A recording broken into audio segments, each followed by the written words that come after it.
Hey guys, Stephen here from Vanguard Tactics, and it's my mission to help you become a better 40k player, both on and off the tabletop. So in today's video, I'm going to be showing you a technique allowing you to wrap and trap units. So if you are struggling with this concept, or you're not sure what it is, or you want to take your combat army to that next level, then this is something that you need to put in place throughout your games, and it's essentially taking units and models hostage so that you're unable to be shot. We see this all the time on, bank robberies where, the bad guy will come in, take somebody as hostage, and this is exactly what this technique is doing in the gameplay. It's very thematic, and also what this allows you to do is avoid yourself from getting shot. Now this is actually a video taken from my mentorship course. Now the mentorship program, I've spoke about it a lot, but it's designed to help you really get the most out of your army, learn all the phases of the game, advanced tactics, game theory, absolutely everything. Now this is one of 8 videos that I have currently on this module. So this is one module of 13 modules where we go into some of the more practical skills where you're able to get some models down on the table, and I thought because of this coronavirus that's been going on, this would allow you to sort of play test and practice at home, get some repetitions in and really hone your skills. So this is one of many videos, and some of the other ones are a lot more advanced, and this is certainly the introduction to wrapping and trapping, but I also show you how to avoid it, how to stop it, how to maximize Overwatch. So I tackle it from all fronts to make sure that combat armies, shooting armies, whatever it is, all have the tools needed, and as you as a player know how to use those tools to maximize your advantage on the table, and essentially using the techniques and the skills and the tactics in the right way to win the game in the right way, and not just trying to win at all costs. So anyway, we're going to head over to that video now. I hope you enjoy it,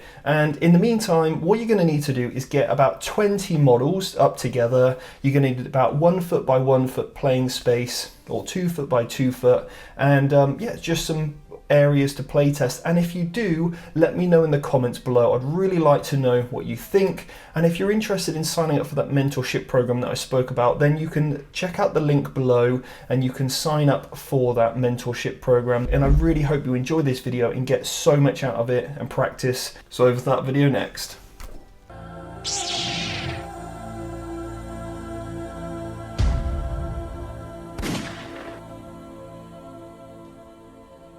Okay, so to practice your wrap and trap, you're going to need 10 attacking models, and then you're going to need 10 defending models. So here we've got the Sanguinary Guard, these are going to be the attackers, and then on the right hand side we've got the Cabalites.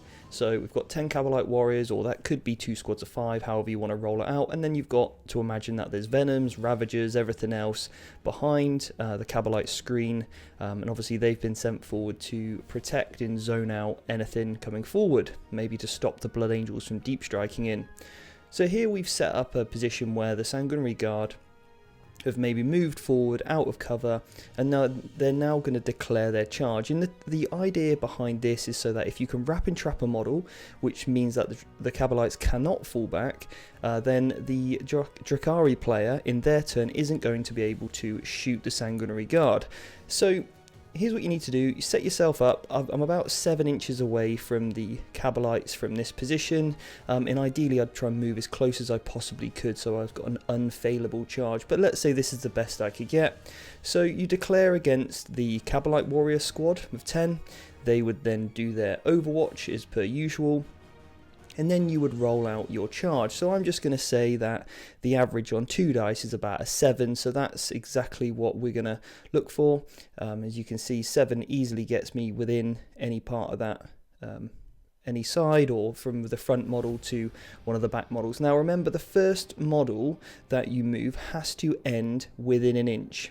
Okay, that's the first thing that you have to do, is the first model has to move within an inch. And what I typically see a lot of is people just moving their models base to base and pushing them all in. And typically what we're going to probably find out right now is this is what it might be really familiar for you. You've probably made this mistake in the past, or you're just struggling as to why your units are getting killed so easily. As you can see here, obviously any model that is within an inch of a model within an inch has to fight. Okay, so if you've left your models within an inch, they all fight, and then inevitably what's going to happen is that this sanguinary guard unit or combat unit is just going to kill all 10 of those Cavalite warriors with absolute ease. So I'm not going to roll this out because it would just be far too brutal. They'd probably kill about 30 knowing how good these sanguinary guard are. So I'm going to show you another alternative instead of just being stood here, obviously completing the combat, killing the unit, which is great, but then the entire Dark Eldar army with the Ravagers, Venoms, everything else would just pummel this unit into dust, and you've just lost a huge piece of your kind of like your army, which is one of the most brutal combat units in the game. So let me show you a different row. Let's get this set back up again. So as you can see, I'm not going to do this exactly, but we'll get those 10 models put back out as they were. So here we have it lined up again. Now obviously it's not quite the same, but you just have to imagine it doesn't really make much difference. Obviously these, every time you practice, you know, change up the scenario so it's a little bit different for you, so that on a tabletop it becomes a lot more familiar, and you want this to become habitual, so that, and what I mean by that is you can look at it, you know exactly what to do. So the first guy that we're going to move in after Overwatch is through, if you don't have the fly keyword, through a gap that you can see. As you can see, there's a nice big gap there for him to move his base through, and you actually want to go onto the other side of the unit ideally. Okay, now the next thing, this is really crucial, that you only actually want one person to fight, because you don't want to kill that many models. You don't want to kill that many models for morale, because if they lose any models from morale as well, they can start to pinpoint which models they then remove. So instead what we're going to do is put one model in, and then what we're going to do is keep the next model within 2 inches and outside, as you can see, he's within 2, but outside of an inch of the enemy model. Okay, so once we've got that, then all the other models now are going to do the exact same. So they're going to move forward, maintaining unit coherency of 2 inches, but outside of an inch. Okay, so these guys, we're basically saying to our opponent, look, all of these models are going to be outside of an inch so that they are unable to fight. So when it comes to actually activating the unit, they are uneligible to actually activate, because it does say in the verbiage that you have to fight if eligible. So we've made them uneligible to fight. And then this one sanguinary guard mod, and I'm just checking here that everything is outside of an inch. So this one sanguinary guard model would get 3 attacks. Now, if you have rerolls, you don't actually have to use them. So you'll see me here. Sometimes this unit can get rerolls. So let's say they are from whatever ability that they have. You don't actually have to reroll any misses, but I do have to roll these 3 attacks. And the other thing is, they do have a fantastic combat weapon, which I'm going to choose not to use, and you can declare just to use your regular profile. So my regular profile, I hit on 3s. Okay, so the 2 misses, and I'm not going to re-roll that for any reason. Now normally I'd be strength 5, so I'd wound on 2s, but because I'm wounding on my profile, I'm still wounding on 2s anyway, because I get the +1 to wound that I have to use. But there's no minus to the armor save because I'm just using my fists. The Drakari player fails both saves, and then they fail both their feel no pain. So the Drakari player would now lose 2 models, okay, which would also mean a -2 to their morale.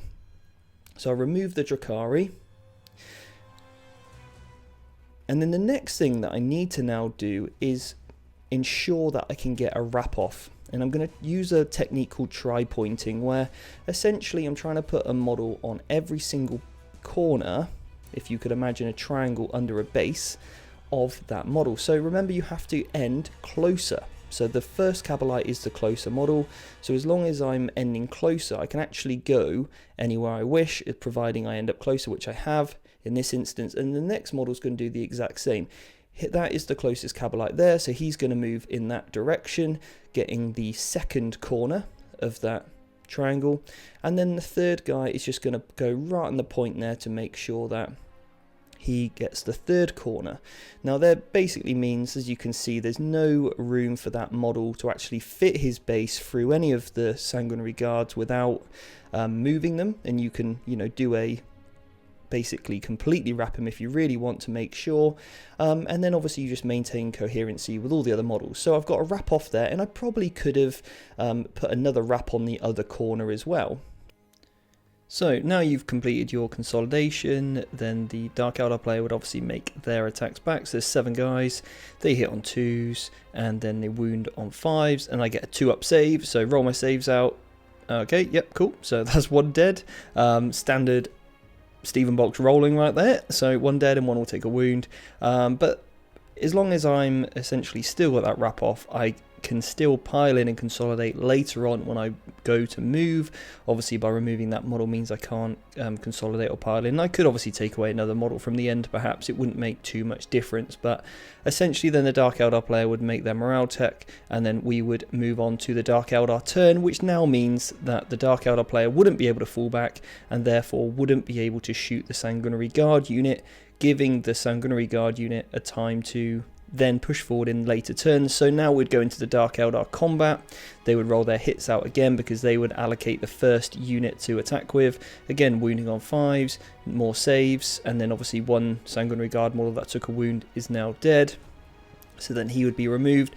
And then the Sanguinary Guard in return would attack with all their axes now, all of their attacks at the strength 5 -2 D3 damage apiece, getting their 2 attacks base because this is an ongoing combat, not 3. And yeah, essentially they would pick up all the Drakari models, and if they were getting rerolls now, they would then be able to reroll those. Because obviously this is the point where you want to use all your buffs, all your abilities, all the best weapons possible, because the goal is to essentially kill all the models that you're in combat with.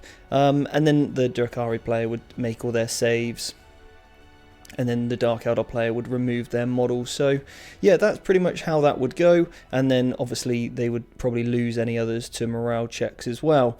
Then at this point, what the Blood Angel player would have to do is just move their 3 inches to maintain and get back unit coherency, so they can get within 2 inches. And now this means that you're gaining an extra 3 inches before your next movement phase of 12 inches, helping you to get into those deeper ranks, maybe charge those Ravagers later on, and maybe using cover, charging out from there to stop Overwatch. So there's loads of different options, but you can see the power of that. And then in the next video, and I'm in subsequent videos as well, I'm going to show you some more advanced wrapping techniques and also how to stop yourself from getting wrapped, and wrapping to shut down enemy vehicles to another degree as well. So there's lots more to come. This is just your introduction to the technique. So guys, I hope you enjoyed that video, and hopefully you can start to put that down into practice. And like I said, if you do check it out and you do try these techniques, put a comment below to say that I tried it or whatever it might be, and I'd be really interested to know how you got on with it and if you're going to start to implement this and see the power of this in the gameplay. But this is a technique that I've used to help me win some of those competitions recently with the Blood Angels, and I really hope you find it valuable. And there's loads more content on the mentorship, and all the details for that are below, so go and check that out, and you can watch all the other videos in that series. So not only do you get a module every single 4 weeks, and a module could be anywhere from 4 to 8 lessons, ranging from 20 minutes to 40 minutes long, but you also get a daily lesson in our community group as well, where we help you hone your skills, build game-winning strategies, help you develop your list. I go live every single week to help develop your list with you. So if you're interested in that, the link's below. And if you like this video, please give it a like, subscribe, and turn on notifications so you never miss our content. Take care.